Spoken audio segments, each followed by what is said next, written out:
Apple company के को founder Steve jobs आज हमारे बीच नहीं हैं, लेकिन अपने इनोवेशन के जरिए आने वाले दशकों तक लाखों लोगों के दिलों में राज करेंगे। स्टीव जॉब्स का जन्म 24 फरवरी 1955 को कैलिफोर्निया के सैन फ्रांसिस्को में हुआ था और कैंसर की बीमारी से पीड़ित जॉब्स की मृत्यु 5 अक्टूबर 2011 को हुई थी। जॉब्स 12 जून 2005 को स्टैनफोर्ड यूनिवर्सिटी के एक प्रोग्राम में शामिल हुए, जहां उन्होंने अपने जीवन का सबसे फेमस स्पीच दिया, जिसका नाम था स्टे हंगर स्टे फूलिश। इस स्पीच में उन्होंने अपने जीवन से जुड़ी 3 कहानियां सुनाई थी, जिसमें सबसे पहली कहानी है कॉलेज से निकालने की कहानी। स्टीव जॉब्स ने बताया, मुझे कॉलेज से निकाल दिया गया था, लेकिन ऐसा क्यों हुआ? इसे बताने से पहले मैं अपने जन्म की कहानी सुनाता हूँ।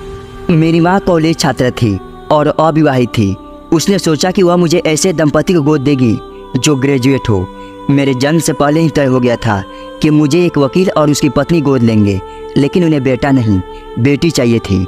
जब मेरा जन्म हुआ तो मुझे गोद लेने वाले पेरेंट्स को बताया गया कि बेटा हुआ है, क्या वो मुझे गोद लेना चाहते हैं? तो वो अचानक ही तैयार हो गए। मेरी माँ को जब पता चला कि जो पेरेंट्स मुझे गोद ले रहे हैं वो ग्रेजुएट नहीं हैं, तो उन्होंने मुझे देने से मना कर दिया।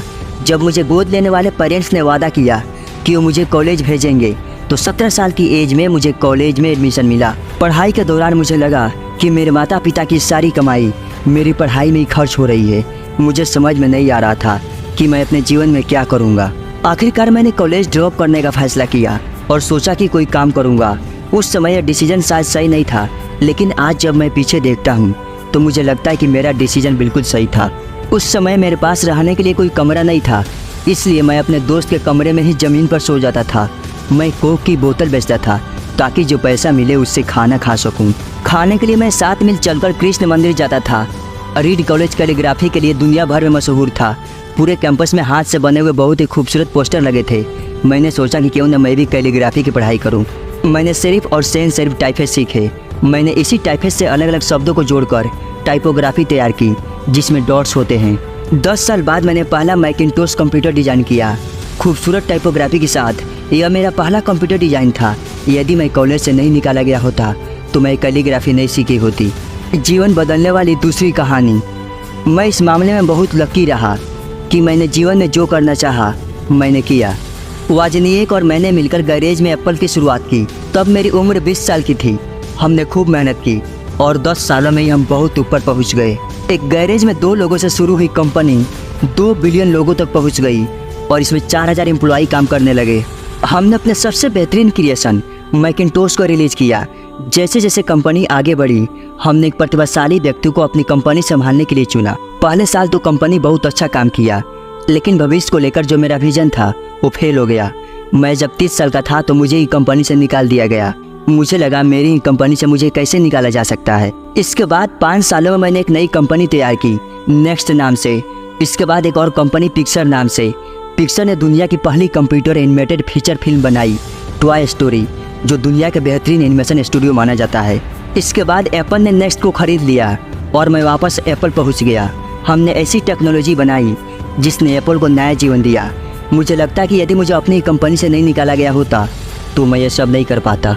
कभी कभी जीवन में ऐसे पल भी आते हैं, लेकिन हमें इससे घबराना नहीं चाहिए।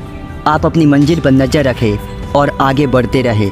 जीवन में कोई ना कोई उद्देश्य जरूर होना चाहिए, इसके बिना आगे नहीं बढ़ा जा सकता। जीवन बदलने वाली तीसरी कहानी। जब मैं 17 साल का था तो मैंने एक कोटेशन पढ़ा था जो कुछ ऐसा था, आप हर दिन यह सोचकर जियो कि आज आखिरी दिन है, तो एक दिन ऐसा जरूर आएगा जब सच में आखिरी दिन होगा। इस बात ने मुझे बहुत प्रभावित किया। 33 सालों से मैं रोज़ सुबह शीशे में अपना चेहरा देखता हूँ और यही सोचता हूँ, यदि आज मेरा आखिरी दिन है तो मुझे वो करना चाहिए जो मैं चाहता हूँ। कई दिनों तक मुझे अपने सवाल का जवाब न मिला, मैं जल्दी मर जाऊँगा। यह सोच मुझे जीवन में और ज़्यादा काम करने की प्रेरणा देती है। कुछ साल पहले ही मुझे कैंसर की बीमारी का पता चला। डॉक्टर ने मुझे बताया कि मैं 3 से 6 महीने तक ही जीवित रह सकता हूँ। मुझे कहा कि मैं अपने परिवार वालों को अपनी बीमारी और अपने काम के बारे में बता दूँ। मैंने अपना इलाज करवाया, सर्जरी हुई, अब मैं बिल्कुल ठीक हो गया हूँ।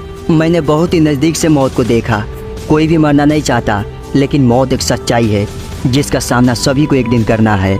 आशा करता हूँ स्टीव जॉब्स की कहानी आपको पसंद आई होगी। Thank you so much.